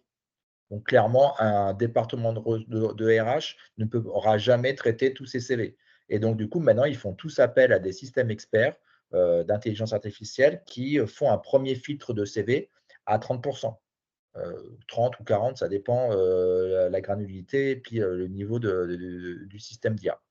Ça interpelle parce que chaque mot maintenant dans un CV compte. Je vous prends un exemple qu'on a remarqué, je ne dirai pas le nom. On a vu qu'il y avait un point discriminant dans les loisirs. Vous dites, bah, dans la partie des CV, ce n'est pas la partie que vous allez le plus. Vous dites, bah ouais, moi, mon loisir, je ne sais pas, c'est voyager parce que ça fait bien de dire que je voyage, c'est-à-dire que je suis ouvert au monde. Là, pourquoi pas? Ben, on s'est aperçu que les personnes qui avaient mis pour ce système expert-là, tous les CV qui avaient mis des activités en relation avec le parachutisme, le côté aérien et tout ça, et ben, c'était à chaque fois mis à la trappe parce qu'ils considéraient que c'était associé à des activités dites à risque et donc du coup susceptible que la personne soit hospitalisée parfois, etc. Et même s'il avait un CV qui était identique à un autre, sauf qu'il avait mis ce mot-clé-là. Et ça, le mot-clé, c'était pour l'IA, c'était rédhibitoire. Donc, je veux dire, chaque mot a son importance désormais et où il se trouve. Alors là, je vais vous parler du coup tout ce qui était les enjeux éthiques, notamment des IA génératives sur ce sujet. Alors, bon là, c'est un sondage qui est assez récent, d'avril 2024. On s'aperçoit que voilà, plus de 60% maintenant du nombre des utilisateurs français ont utilisé de plus par rapport à l'année dernière les IA génératives. Ce n'est pas étonnant, mais ça montre qu'il y a vraiment une généralisation là-dessus. Et plus de 78% des Français ont entendu parler des IA génératives. Là-dessus, on voit que finalement, ce qui est important, c'est de se dire c'est quoi les usages les plus fréquents. On voit c'est souvent, ça reste encore de la recherche à 31%. Gagner du temps, la productivité, c'est en entreprise. Et ce qui est intéressant, c'est augmenter sa créativité. Et ça, pour la première fois, tous les experts en IA depuis quelques années avaient pressenti qu'il y avait les IA génératives à venir, allaient avoir cet impact-là, allaient avoir ces facultés-là et apporter vraiment un impact. Par contre, aucun n'avait anticipé le fait que ça pouvait être créatif. Alors j'entends parfois qu'ils disent non, mais la créativité, ça reste le propre de l'homme. Mais je suis désolé, mais quand vous regardez ce que ça peut faire, bien sûr, la source même de la créativité, ça vient du prompteur, c'est-à-dire que la personne derrière l'écran qui va rédiger son prompt, mais à un moment donné, les associations qui sont faites et les résultats viennent par ricochet de l'IA générative. C'est-à-dire qu'on peut faire des IA génératives maintenant sur de l'image, sur de la peinture. On va dire, oui, mais on ne ressent pas l'émotion dans l'acteur ou plutôt le peintre qui a fait telle ou telle œuvre, etc. Je l'entends, mais en soi, ça reste quelque chose qui n'existait pas. Il fait des associations. La créativité, ça reste le mécanisme de la créativité chez l'être humain, c'est aussi de l'association de souvenirs, de choses que vous avez vues sur différentes choses et qui aboutit à une association finale ou à un produit final qui n'existait pas. Mais donc, du coup, ce côté d'associatif, l'IA générative, ça reste de la probabilité et de la corrélation, peut très bien associer des choses et créer des choses. Alors, je vois le temps qui passe, donc j'aimerais échanger ensemble, mais voilà, les limites, bon, on l'a dit souvent, donc dans les bases de données, ça va être tout ce qui est autour sécurité, vie privée, les informations qui peuvent être biaisées, erronées, de la mauvaise qualité, Est-ce que, comme on a dit, il y a de l'humain derrière? Est-ce que c'est mal étiqueté ou pas? Est-ce qu'elles sont représentatives? Est-ce qu'il n'y a pas un risque de plagiat? Les limites et les risques au niveau algorithmique, ça va être le manque de sens. Est-ce que cet effet boîte noire? Comment on n'a pas de justification du texte? Aucun concept de vérité. Anne-Marie l'a très bien dit. La cybersécurité, les pertes de transparence et tout ce qui est les données de sortie, est-ce qu'elles sont précises, correctes, etc. Les fameuses hallucinations aussi. Alors, on peut, pour l'éclairage éthique de ChatGPT, il y a trois catégories de risques qui peuvent se faire. Il y a les risques liés à l'imperfection, c'est tout ce qui va être finalement la mésinformation, la fiabilité de tout ce qui est les exactitudes des réponses. Est-ce qu'il y a de la discrimination, des biais? Est-ce qu'il y a de la violation de la vie privée? On l'a dit. Est-ce qu'il n'y a pas finalement aussi du langage et c'est pas du fait du sens? Il n'y a pas de source citée, c'est des fruits de corrélation. Tout ça, ça prend en compte. Ça, c'est les imperfections. Il y a aussi des risques liés à l'usage de malveillance, c'est-à-dire les problèmes de cybersécurité, de cybercriminalité et terrorisme. Là, il faut savoir, il y a bientôt les JO. J'ai un ami qui est général dans la gendarmerie nationale et spécialisé dans l'IA. Il me dit, mais Jérôme, on le sait très bien, avant, pendant surtout les JO et après, le pays hôte, il reçoit, je crois, plus de 10 000 cyberattaques par jour. Donc, c'est colossal. Donc, tout ça, ça impacte. Et maintenant, les cyberattaques, elles se font même avec des IA génératives. Donc, campagne d'influence, des bulles cognitives, j'en ai parlé tout à l'heure. D'ailleurs, il ne faut pas le mésestimer. La surveillance de masse et le contournement de garde-fous. Tout ça, tous nos rapports avec la connaissance, la vérité, c'est en train de changer et changer sensiblement. Enfin, les risques systémiques, donc du process.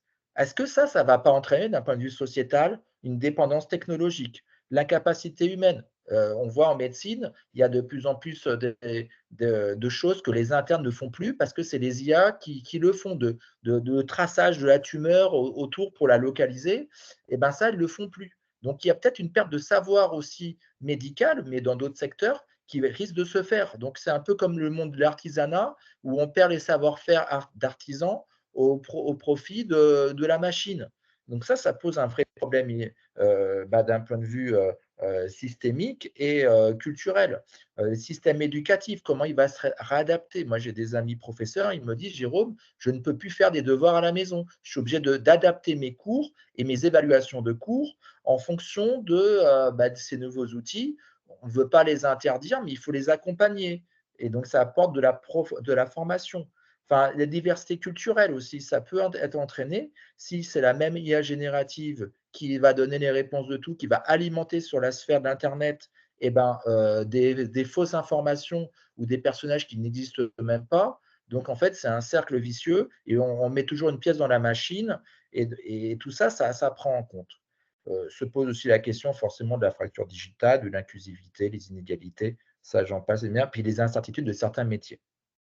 Alors, pour vous rassurer, j'ai envie de dire, les premières estimations depuis 1 an ou 2 qui se font, on reste dans le phénomène de ce qu'on appelle la destruction créative, c'est-à-dire dans chaque révolution industrielle, on s'aperçoit qu'en fait, il y a un équilibre entre certains métiers qui sont là en train de se réinventer, d'autres qui sont amenés à disparaître et des nouveaux métiers qui apparaissent grâce à cette nouvelle révolution industrielle. Je passe très vite. Ce qui est important de savoir, c'est que l'encadrement du digital, ce qui doit être renforcé.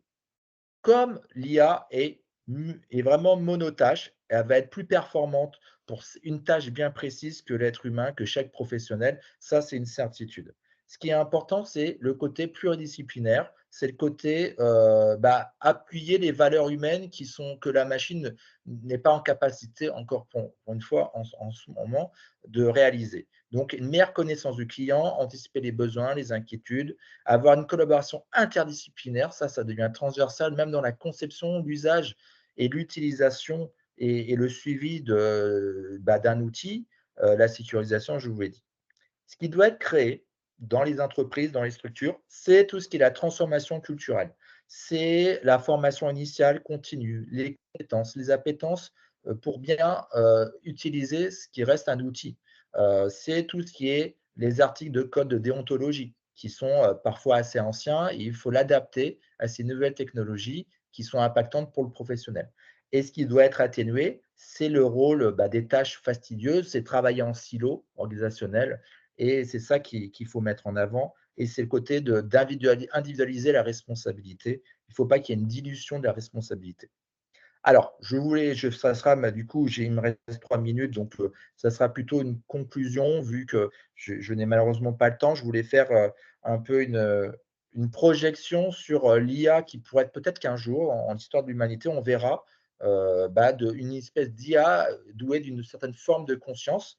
Et finalement, on peut se poser des questions, se dire, si ça arrive, comment ça va impacter la prochaine humanité digitale, humaine? Est-ce que c'est quelles conditions nécessaires pour que l'IA forte émerge? Est-ce que ça va être un aliment de différentes technologies avec de l'informatique quantique qui va multiplier par 1 million la puissance de l'ordinateur le plus puissant? C'est-à-dire que le champ des impossibles en maths va devenir possible. Est-ce que ça va être aussi des progrès considérables en cognition, en tout ce qui est en neurosciences, en robotique, en IA? En éthique forcément, tout ça, ça va être impacté. Ça ne sera jamais qu'une émergence d'une technologie pour aboutir à peut-être à une trace de conscience artificielle, mais en tout cas à un ensemble de disciplines progressives. Est-ce que ça sera une véritable conscience de soi, une simulation de conscience? Quel est le niveau de la conscience? Est-ce que ça sera une conscience à un niveau plus simplifié comme un animal, avec peut-être une conscience pas forcément de soi, mais de l'environnement? Pas une conscience du libre arbitre ou plutôt de l'espace-temps, mais plutôt un peu simplifié. Tout ça, c'est des questions, je pense, qu'il faut penser à réfléchir, parce qu'on ne faut jamais dire jamais, et se pose des questions de l'inné, de l'acquis, des interactions de l'être humain avec la machine, les défis juridiques à côté de ça, culturels, philosophiques, sociétals. Tout ça, ça soulève plein de choses. Donc, toutes ces questions-là, ça passe forcément par quelles sont les relations entre la conscience et l'intelligence, les différents niveaux d'intelligence, entre la conscience et les différents niveaux émotionnels, entre la conscience et les niveaux d'apprentissage. Toute ça, les sciences de la cognition développent de plus en plus des réponses à ça. Et tout ça, on peut y réfléchir à comment on peut le simuler. Bon, je ne développe pas, malheureusement, je n'ai pas le temps. Vous aurez ces réponses-là. Qu'est-ce que je peux dire? Bon, alors pour conclure, j'ai bien compris. Bon, là, il y avait les différents arguments pour dire qu'est-ce qui est envisageable ou pas pour atteindre ces nouvelles IA ou pas. Donc, je vais faire la conclusion finale. Donc, ce que je peux vous dire, que on est vraiment dans une 4e révolution industrielle basée sur les systèmes d'IA. Ça, c'est clair, c'est une évidence. Ce qui est important, c'est de réfléchir à chaque fois dans chaque secteur d'activité ou professionnel, c'est le triptyque professionnel, citoyen, numérique. C'est-à-dire que le lien humain, il faut trouver comment ça va impacter l'influence d'une interaction entre la machine et l'humain. Je vous donne un exemple, il n'y a quasiment aucune recherche scientifique de voir l'impact que peut avoir un système expert d'IA sur l'aide à la décision médicale avec un médecin. Je m'entends? Est-ce que la décision du médecin, en suivant sa génération, son expertise, son expérience, son niveau de conscience en soi ou pas, elle va être impactée par la décision, si c'est une décision différente de la machine, qui va prendre la décision finale? En tout cas, est-ce que ça va être impacté ou pas? Et pareil, est-ce que vous avez devant vous maintenant un patient qui va être plus informé ou qui va être augmenté comme un médecin parce que lui, il a fait sa petite recherche avec les IA génératives ou les aides d'autodiagnostic, il va apporter des réponses. Tout ça, maintenant, ça fait changer un peu la relation. Le dialogue, le savoir-faire professionnel, tout ça, ça va être impacté.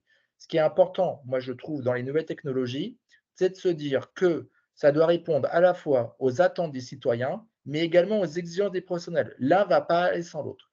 Pour que ça soit positif et qu'il y ait une adhésion, il faut que ça soit simple, utile, pertinent, flexible et applicable et hybride, qui rentre dans une organisation déjà en place pour la changer progressivement. Mais pas l'inverse, sinon ça ne marche pas. Et bien sûr, pour finir, il faut que ça passe par des formations pluridisciplinaires, notamment en médecine, avec de l'IA, avec du digital et de l'éthique. Pour finir, je dirais que voilà, ce qui est intéressant, mais je n'ai pas le temps de développer malheureusement, c'est qu'on est encore dans l'héritage du siècle des Lumières, c'est-à-dire où on cloisonnait les choses, on était ultra spécialisé. Et finalement, moi, je pense qu'il faut revenir à une espèce de nouvelle renaissance, un siècle des intelligences. Finalement, lumière et intelligence, c'est assez similaire, mais c'est-à-dire qu'il faut être maintenant pluridisciplinaire. Sinon, on va se faire disrupter par des machines qui sont de plus en plus performantes d'un point de vue philo. Demain se construit aujourd'hui, donc du coup, c'est maintenant, c'est notre responsabilité d'anticiper le futur, de le préparer et de donner le meilleur cadre, en fait, la meilleure vigilance éthique pour pouvoir y répondre et vivre le mieux possible et travailler le mieux possible ainsi. Voilà, je vous remercie et je suis à votre écoute pour toutes les questions. Merci beaucoup. Merci Jérôme, c'était très riche comme présentation. Eh bien, écoutez, je vous remercie tous de votre participation à cet atelier. Merci à nos intervenants. Et puis, rendez-vous en 2025, du coup, avec des nouvelles thématiques qu'on vous communiquera. Merci beaucoup. Bonne soirée. Merci beaucoup pour l'invitation. Merci.